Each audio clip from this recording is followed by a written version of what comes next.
नमस्कार विद्यार्थी मित्रांनो, तुमची तयारी कशी चालली आहे? Myself Praveen Jangid and welcome to Master Plus education.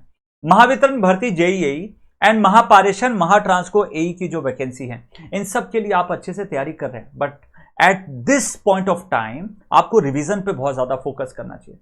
कौन से सब्जेक्ट आपके लिए मोस्ट स्कोरिंग हो सकते हैं, किस पे कितना टाइम देना चाहिए, रिवीजन के लिए कितना एक्स्ट्रा एफर्ट डालना चाहिए, कौन से नए क्वेश्चंस, किस एग्जाम के क्वेश्चंस आपको यूज करने चाहिए इस एग्जाम को निकालने के लिए, स्ट्रॉन्ग कोर सब्जेक्ट क्या है, सबके बारे में बात करेंगे। तो ये आपका एग्जाम ओरिएंटेड आपका एक वीडियो है जो आपको हेल्प करेगा to understand this examination and to score best in this examination. Let's start this video. Please like and share this video. Start करते हैं आज की बेसिक एनालिसिस पे। देखो यार, ये जो बेसिक एनालिसिस है ऑलरेडी एक लास्ट वीडियो के अंदर मैंने आपको ऑलरेडी बताई है, और एक चीज आपको भी पता है कि एक क्वेश्चन पे 2.2 मार्क्स मिल रहा है, and if you want to score best then आपको 40 के ऊपर क्वेश्चंस तो सही करने पड़ेंगे, बिकॉज इसका जो वेटेज है क्वेश्चन का दैट इज वेरी गुड। और आप क्वेश्चंस देखोगे ना तो एक क्वेश्चन के हिसाब से 2.2 कई क्वेश्चन में तो ऐसे मिल रहे हैं पेपर के अंदर कि जिसमें 10 क्वेश्चन तो आपको बिल्कुल रटे हुए होंगे, बिल्कुल 5 सेकंड के अंदर आप आंसर दे सकते हो। ठीक है, तो वहां से आपको कितने मिल गए? 22 मार्क्स तो आपको वैसे मिल रहे हैं। सो ऐसे ही हम लोग सब एनालिसिस करेंगे। Let's start with this. Power system को यदि अच्छे से देखोगे तो पावर सिस्टम में अप्रोक्सीमेटली आप 15 ले लीजिए। पावर सिस्टम एंड प्रोटेक्शन में मशीन्स में आप अप्रोक्सीमेटली 10 ले सकते हैं, तो 25 हो गए। यूटिलाइजेशन एंड नेटवर्क एनालिसिस में अप्रोक्सीमेटली आप 8 लेके चलिए, तो कितना हो गया? 25 प्लस 8 33। नेक्स्ट यदि हम लोग मेजरमेंट की यदि हम लोग बात करें, so that is kind of मान लो कि 4 से 5 मार्क्स ले सकते हो, तो 4 ले लेता हूं, तो 33 प्लस 4 37। नेक्स्ट यदि हम बात करें तो एनालॉग एंड पावर इलेक्ट्रॉनिक्स, तो इसमें अप्रोक्सीमेटली यू कैन टेक 8 है ना, एटलीस्ट आप 8 तो ले ही सकते हैं। तो आप इसके हिसाब से देखेंगे तो फिर भी ये 40 के ऊपर मार्किंग जा रही है क्वेश्चन ऑन एन एवरेज। यदि आप सही भी करते हो 40, तो देखो कितना बेनिफिट है। 40 इंटू 2.2 मतलब आपके मिल गए कितने? 88 मार्क्स तो आपको यहां से गेन हो गए। Then you can score in good in the non technical portion. सीधी सी बात है, सिलेक्शन के लिए हमें 105 के ऊपर, एटलीस्ट 105 के ऊपर तो लेके ही आना है, because this is the competition now थोड़ा हार्ड हो चुका है। अब यदि मैं बात करूं इन सभी सब्जेक्ट में, मैंने केवल 5 से 6 सब्जेक्ट ही आपको गिनाए, और 5 to 6 सब्जेक्ट में आप कहीं ना कहीं कितना स्कोर कर रहे हो? 88 मार्क्स आप स्कोर कर रहे हो, तो दैट इज वेरी गुड। अब देखो थोड़ी एनालिसिस और लेवल पे लेके चलते हैं। यदि मैं 2017 पेपर की ऑफिशियल पेपर की एनालिसिस करूं, तो अकॉर्डिंग टू दैट आपको एक चीज पता चलेगी। मैं इसको स्क्रॉल करके नीचे ले आता हूं, तो मैं डायरेक्ट टेक्निकल पे जाता हूं। Okay, so I think this is a question number, this is Marathi language and from here. Okay, ये पेज ओपन नहीं हुआ है बट कोई दिक्कत नहीं है, ठीक है। मैं यार यहाँ पे आप देख सकते हो कि प्रोफेशनल नॉलेज इलेक्ट्रिकल में आप देख सकते हो कि general characteristic impedance of the cable पूछा है, and dominant property of cable पूछा है। सो ये तो यार वन लाइनर क्वेश्चन, और इसके लिए आपको सही करने पे 2.2। पहली बात तो थ्योरेटिकल कंसेप्ट आपके अच्छे से क्लियर होने चाहिए, कोई भी नेगेटिव मार्क की गुंजाइश नहीं होनी चाहिए। नेक्स्ट यदि मैं बात करूं स्टार्टिंग से क्वेश्चन नंबर 81 से शुरू करते हैं। एक चीज नोटिस करो यार, ये कैरेक्टरिस्टिक के बेस पे आपने कहीं पे भी कोर्स लिया होगा या हमारा कोर्स लिया होगा, कैरेक्टरिस्टिक तो हमेशा हम करवाते हैं। और आपको यदि कैरेक्टरिस्टिक में बेस्ट करना है तो जितनी भी मशीन है, डीसी मशीन, ट्रांसफॉर्मर और बाकी आपकी synchronous machines and induction machine, सबको एक साथ पे एक पे आगे पीछे मिला के सबकी कैरेक्टरिस्टिक का डायग्राम बना लो। आपको इतनी ज्यादा हेल्प होगी ना, एक क्वेश्चन गलत नहीं होगा। ये मेरी एक चीज मान के रखो। नेक्स्ट यदि हम लोग बात करें बाइपोलर जंक्शन, ठीक है, तो बाइपोलर जंक्शन का कोई बहुत इनडेप्थ क्वेश्चन नहीं पूछा गया है, बस इतना पूछा गया कि जिसमें voltage gain and current gain दोनों होता है। देखो मैं आंसर का डिस्कशन नहीं कर रहा हूं, मैं आपको क्वेश्चन की लैंग्वेज और क्वेश्चन दिखा रहा हूं बस आज, ठीक। नेक्स्ट यदि हम लोग बात करें डाइलेक्ट्रिक स्ट्रेंथ ऑफ एयर, यार ये तो हम कोरोना लॉसेस में ऑलरेडी बात करते हैं, एयर की बात करते हैं, रबड़ की बात करते हैं, माइका की बात करते हैं, सबकी बात करते हैं। तो ये डेटा तो हम लोग हमेशा कराते हैं, इवन यूट्यूब पे मैं कितनी बार करा चुका हूं। नेक्स्ट यदि हम लोग बात करें सिंक्रोनस कंडेंसर, तो सिंक्रोनस कंडेंसर के बारे में तो हम लोग रिएक्टिव पावर कंपनसेशन के अंदर तो कितनी सारी एनालिसिस कर सकते हैं। पावर फैक्टर, वोल्टेज को अप एंड डाउन करना, क्यों हम क्यों हम रिएक्टिव पावर कंपनसेशन करते हैं, क्यों हम वोल्टेज प्रोफाइल को मेंटेन करके रखते हैं। These are the most prominent questions जो हमेशा से इन सब टॉपिक से पूछे गए, तो ये टॉपिक तो जरूर कवर करना, कंपनसेशन तो बिल्कुल नहीं छोड़ना।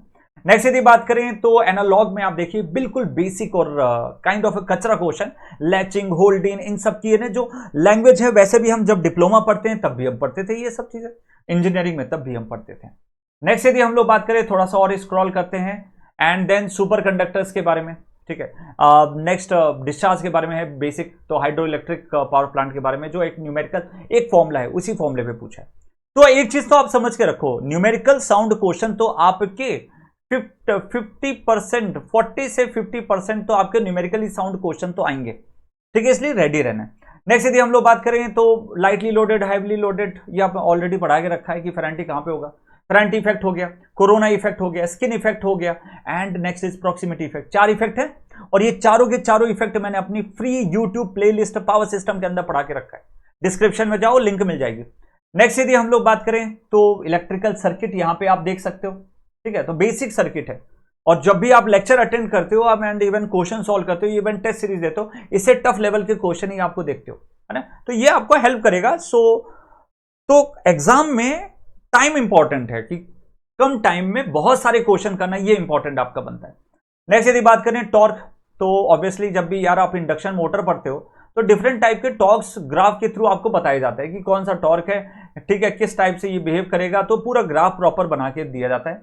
वी कर्व के बारे में ऑलरेडी आप जानते हैं, V curve, inverted V curve कैसे होगा, उसकी एक्सिस पे क्या है। तो मोस्ट ऑफ द क्वेश्चंस आपको यहाँ पे घुमा फिरा के देते हैं कि आई ए वर्सेस आई एफ बना हुआ है, एंड साथ ही साथ इसको उल्टा करके भी दे सकता है, एक्सिस को चेंज करके भी दे सकता है, ठीक है, साथ ही साथ ये किसके लिए यूज करता है, मोटर में किस तरीके से बिहेव करता है, पावर फैक्टर पे किस तरीके से बिहेव करता है, एनालिसिस तो आपको पूरी करनी चाहिए इसमें।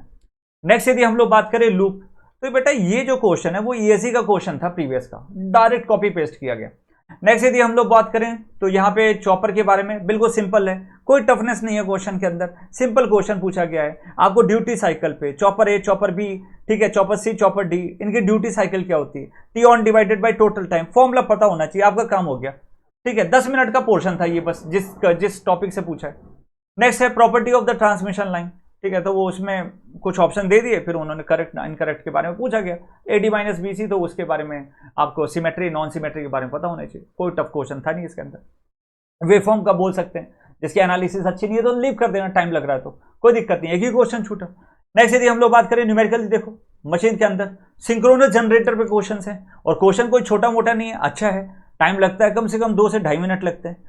तो जब आप सस्ते क्वेश्चन में जहां पे कम से कम 5 से 10 सेकंड्स लग रहे, 5 to 10 सेकंड, वहां से वो टाइम सेव करना है और इन सब क्वेश्चन में इन्वेस्ट करना है।